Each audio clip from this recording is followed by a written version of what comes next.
Bolivianos y bolivianas, hoy me dirijo a ustedes en uno de los momentos más difíciles que ha vivido nuestro país en los últimos años. Han sido más de 50 días de incertidumbre, de angustia y de sufrimiento para millones de familias bolivianas. 50 días en los que productores no pudieron sacar sus cosechas, transportistas no pudieron trabajar, comerciantes vieron caer sus ventas, trabajadores perdieron ingresos y familias enteras tuvieron dificultades para acceder a alimentos, medicamentos, combustibles, servicios esenciales, niños sin poder ir al colegio, enfermos sin poder ir al hospital. Han sido 50 días que han dejado profundas heridas en nuestra economía, en nuestra convivencia nacional, en la familia boliviana. Y lo más doloroso, han sido 50 días en los que hemos perdido vidas de compatriotas. A esas familias que hoy lloran a sus seres queridos, quiero expresarles en nombre del gobierno y del pueblo boliviano nuestra solidaridad, nuestro respeto y nuestro compromiso para que ninguna diferencia política vuelva a costar una sola vida boliviana. Frente a esa situación, muchos ciudadanos se preguntan por qué el gobierno no tomó medidas extraordinarias desde el primer día de estos conflictos. Es una pregunta legítima y por eso quiero responderla con absoluta sinceridad. Desde el inicio de esta crisis, con pocos meses de gobierno, sabíamos que existía un profundo malestar en muchos sectores del país. Sabíamos que había comunidades olvidadas durante años, productores que necesitaban apoyo, campesinos, transportistas, gremiales, cuentapropistas, muchas juntas vecinales y organizaciones sociales con demandas reales, históricas y legítimas. Y también sabíamos, algo más alarmante, que detrás de muchas de esas movilizaciones comenzaba a operar desde el Chapare con recursos ilícitos, una infiltración política de una organización del pasado, una infiltración de grupos y estructuras que no buscaban resolver problemas de los bolivianos, ni atender demandas sociales, sino iniciar un proceso de desestabilización contra un gobierno elegido democráticamente por el pueblo boliviano. Durante semanas observamos cómo reclamos legítimos eran utilizados por dirigentes y operadores políticos que buscaban transformar una protesta social en una estrategia permanente de confrontación y de ruptura democrática constitucional. Mientras miles de bolivianos reclamaban soluciones y otros intentaban utilizar ese legítimo malestar para construir las condiciones de una ruptura del orden democrático. Por eso tomamos una decisión, la decisión más difícil, la decisión de dialogar antes que confrontar, la decisión de buscar acuerdos antes de recurrir a medidas excepcionales. Porque si hubiéramos actuado desde el primer día utilizando mecanismos de fuerza extraordinarios que el Estado te da, que la Constitución te da, les hubiéramos hecho un enorme favor a los infiltrados del narcoterrorismo para cosechar muerte entre bolivianos. Habríamos tratado igual a quienes tenían reclamos legítimos y a quienes se escondían detrás de ellos para impulsar una agenda de confrontación entre bolivianos. Yo no estaba dispuesto a cometer el mismo error del pasado.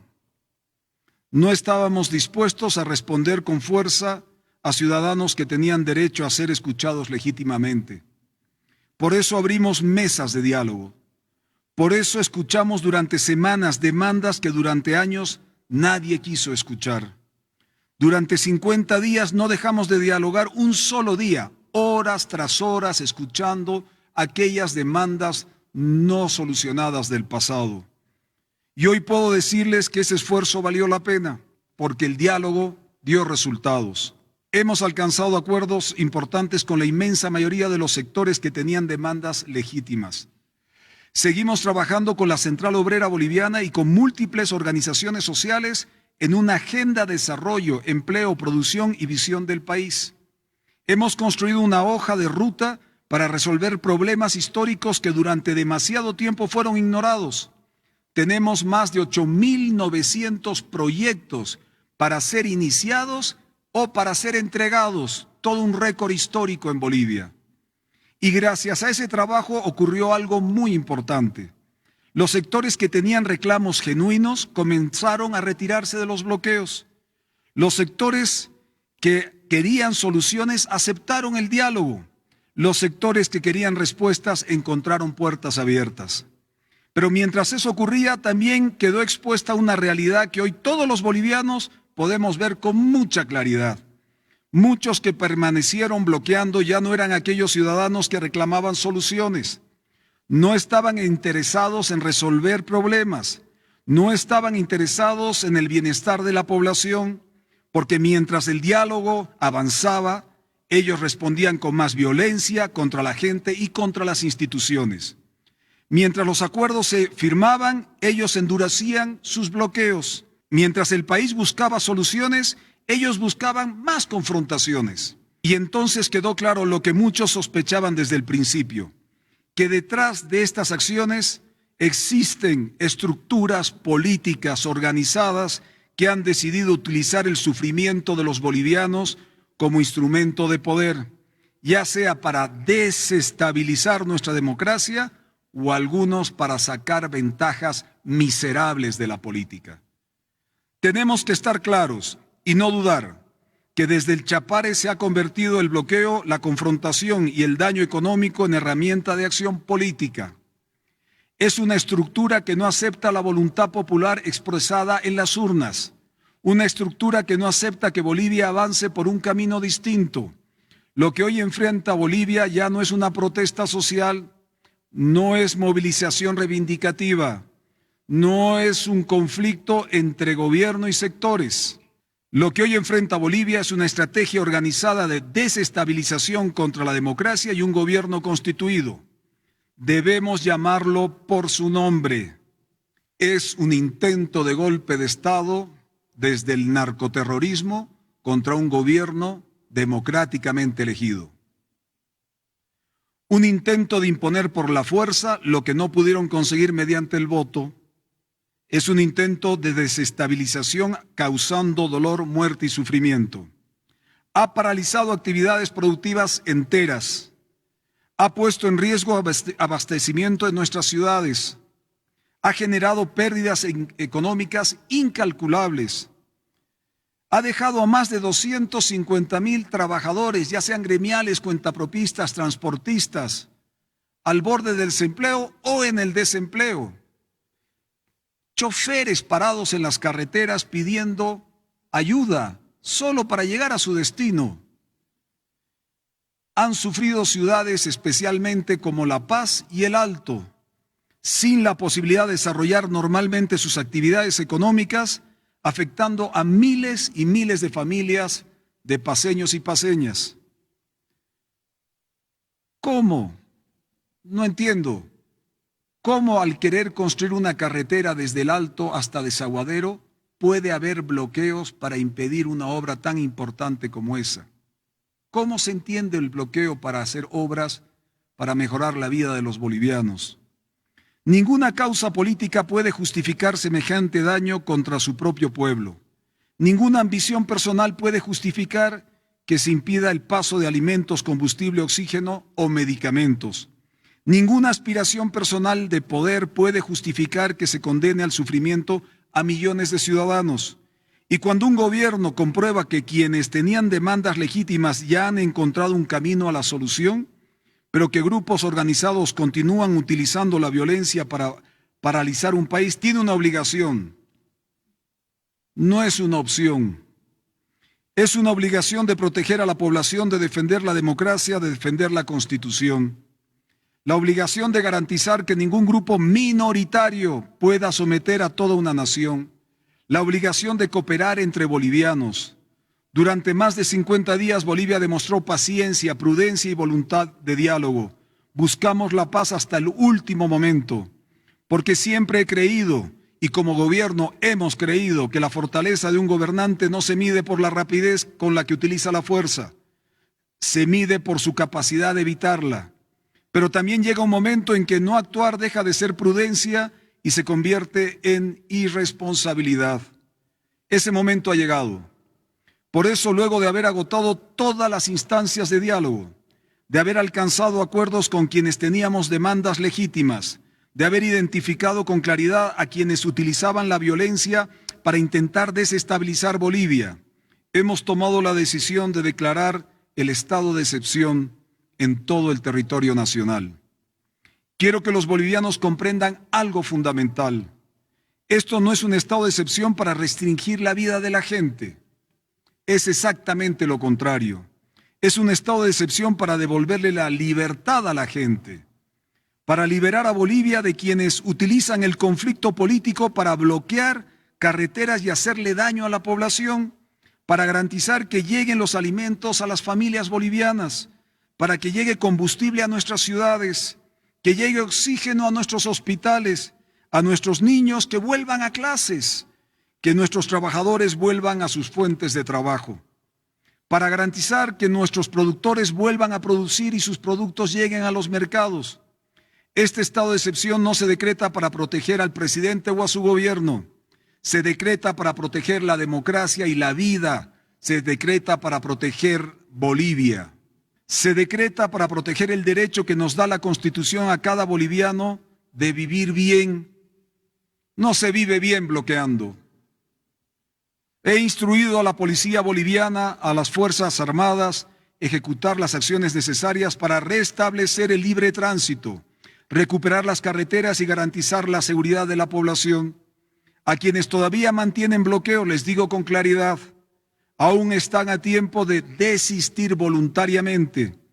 Si tienen demandas legítimas, las puertas del diálogo seguirán abiertas como lo estuvieron desde el primer día.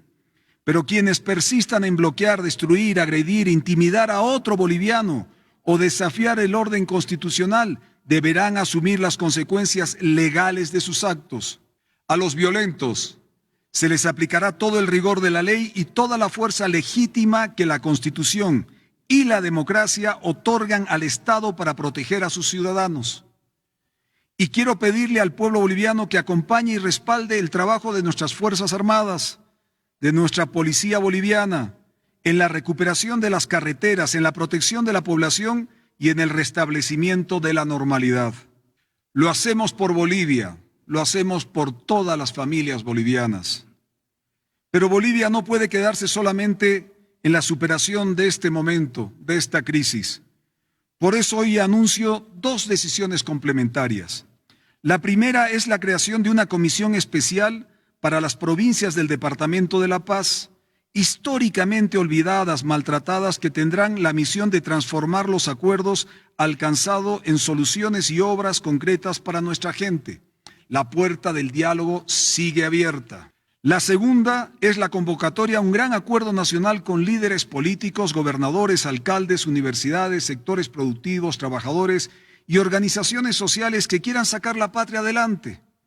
Tomaremos como base los avances logrados en el encuentro nacional en Cochabamba el 9 de mayo para construir una agenda compartida para los próximos 4 años y medio, que junto a nuestro plan de gobierno estaremos abiertos a desarrollar para todo el país. Necesitamos recuperar la confianza entre los bolivianos. Necesitamos concentrarnos en el desarrollo, el empleo, la producción, la educación, el futuro de Bolivia. Una lección importante que nos deja estos 50 días es que Bolivia debe aprender a verse a sí misma como una sola patria. Si algo tenemos que entender después de esta crisis es que debemos estar en un aprendizaje permanente de reconciliación entre bolivianos. Estos 50 días nos han hecho comprender mejor que nunca la necesidad de cada región, de cada sector, de cada boliviano.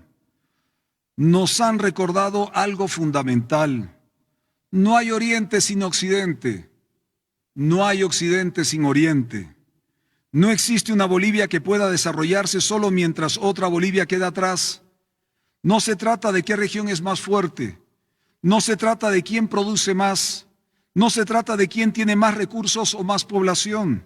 La historia nos enseña que los pueblos más fuertes no son necesariamente los más grandes ni los más poderosos. Los pueblos que sobreviven y prosperan son aquellos que tienen la capacidad de adaptarse a los cambios, de aprender de sus equivocaciones y construir acuerdos para enfrentar un mejor futuro. Estamos dejando atrás un ciclo de más de 20 años de régimen y vieja política. Estamos cerrando una etapa de confrontación permanente, de divisiones artificiales, de enfrentamiento entre bolivianos. Debemos tener la madurez de adaptarnos a este nuevo tiempo, un tiempo donde el diálogo sea más fuerte que el bloqueo, la producción sea más fuerte que el conflicto, el desarrollo más importante que la pelea política, el futuro sea más importante que el pasado, porque Bolivia no puede seguir atrapada en el conflicto del pasado permanentemente. Ha llegado el momento de mirar hacia adelante, ha llegado el momento de liberar nuestras capacidades, el momento de recuperar la esperanza, el momento de construir una Bolivia unida, fuerte, democrática y próspera. Hoy terminamos un ciclo, es nuestra obligación terminar este ciclo y empezar un nuevo ciclo para la Bolivia del futuro. Hoy comienza una nueva etapa para Bolivia, una etapa de paz, etapa de trabajo y desarrollo, una etapa de unidad de la patria, porque Bolivia merece vivir en paz, Bolivia merece vivir bien, vivir mejor. Bolivia merece crecer, Bolivia merece avanzar. Ningún grupo, por muy poderoso que se crea, estará jamás por encima de los derechos y la voluntad de todo un pueblo. No somos nada sin Bolivia. No tenemos nada sin la patria. La Bolivia, nuestra Bolivia, es el único camino, es el camino. Dios los bendiga. Dios bendiga a la patria. Muchas gracias.